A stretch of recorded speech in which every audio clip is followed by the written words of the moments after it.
A new White House executive order will drive diversity, equity, inclusion, and accessibility across federal agencies. The order includes a list of action items for every agency. Ahkesha Murray is principal for change management, culture, diversity, equity, inclusion, and accessibility at LMI. Ahkesha, welcome. Thanks for coming on the program. At the enterprise-wide level, the government-wide level, I'm struck by the breadth of this executive order. It's not just people of color, women, first-generation professionals and immigrants. It's individuals with disabilities, LGBTQ+, Americans who live in rural areas. There's a wide swath of types of people that the executive order wants to make sure are included, isn't there, Ahkesha? Yes, yes. And I was really encouraged to see that. When you think about diversity, equity, and inclusion, really at the end of the day, you want to make sure that everyone can see themselves in this. It's not just about addressing racial inequities, but it's about creating the kind of environment where everyone can thrive and belong and show up as their authentic selves.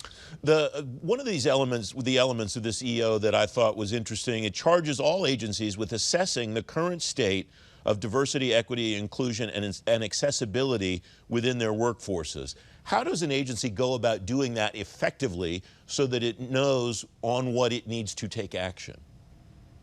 Well, that's a great question. And another thing that was interesting about the EO is that, agencies have 100 days to do this assessment. And I know that they may not feel like much, but I would encourage agencies to resist any urge to approach this as a check the box activity and focus instead on the intent of what is being asked. And that is to seek and find any barriers to opportunity that exist within their organization.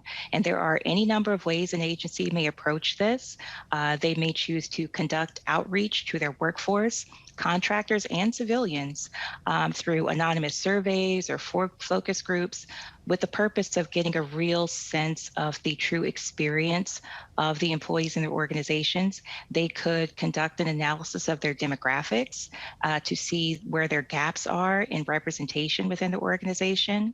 They may also choose to review their internal policies and practices for hiring, promotion, professional development, and ask, are these the processes that are truly necessary and are they meeting the needs of our organization?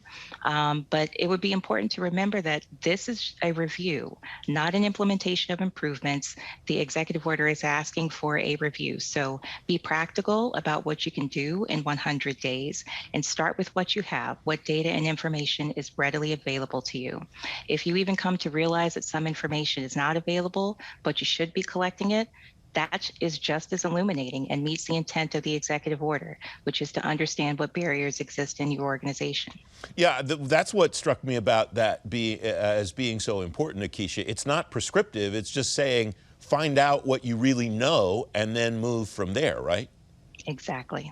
That's exactly the ask. The second item that I see here is that it directs agencies to seek opportunities to establish or elevate chief diversity officers within their organizations. Doesn't say establish chief diversity officers, it just says seek opportunities. Am I reading it maybe too finely, Ahkesha?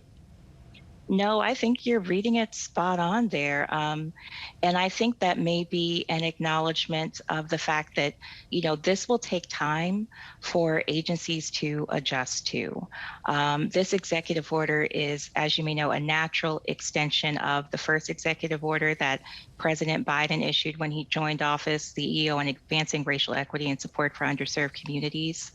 And I think it's a clear signal to agencies to make the investments necessary in their organization to prioritize DEI&A because it's important for the future of their organization. So yes, it may be practical for some agencies to identify a chief diversity officer, and where that is not practical, identify someone, a senior leader in your organization who will lead the charge in that respect. There are a number of other provisions of this EO that I wish we had time to discuss. Unfortunately, we don't. What are the hurdles that you potentially see, Ahkesha, for organizations trying to implement the 8 or 10 different provisions in this EO?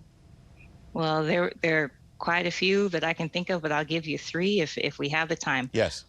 Data, Stovepiping and good old human nature and emotions. Let's talk about availability of data. This executive order has already called for an improvement in the collection of demographic data about the federal workforce, with this charge to understand barriers that underrepresented communities have. There may be some challenges in even collecting that information because we simply do not monitor that data, or it's privileged information. But we cannot manage what we do not measure. So agencies will need to review their current guidance on the collection of demographic data, what is collected, who has access, so they're better able to identify and address those barriers. With respect to stovepiping, I would say, there may be a natural inclination to just think of DEI&A as an HR matter or an EEO or the Office of Diversity's responsibility. Don't stovepipe it in those organizations. If addressing equity is thought of as merely a compliance issue or the charge of a single department, we will not accomplish the mission. Improving DEI&A requires a comprehensive, systemic approach and is a responsibility of everyone. So be mindful of how your chief diversity officer or whoever is in a similar role is empowered to collaborate and make decisions with the rest of the organization. And then finally, human nature, emotions. This diversity, equity, and inclusion work is unlike anything else you may encounter. It really tugs at the heart sometimes. And so as leaders within your agencies, as you peel back the layers and learn more about where barriers may exist within your organization, it's perfectly normal to encounter any number of emotions, whether that be shock, disbelief, or even dismay, and even question your leadership. But I would encourage leaders to give themselves and others grace and recognize this work for what it is, a challenge to be overcome collectively. Ahkesha Murray, thanks very much for coming on. I really appreciate your insight. It was a pleasure. Thank you.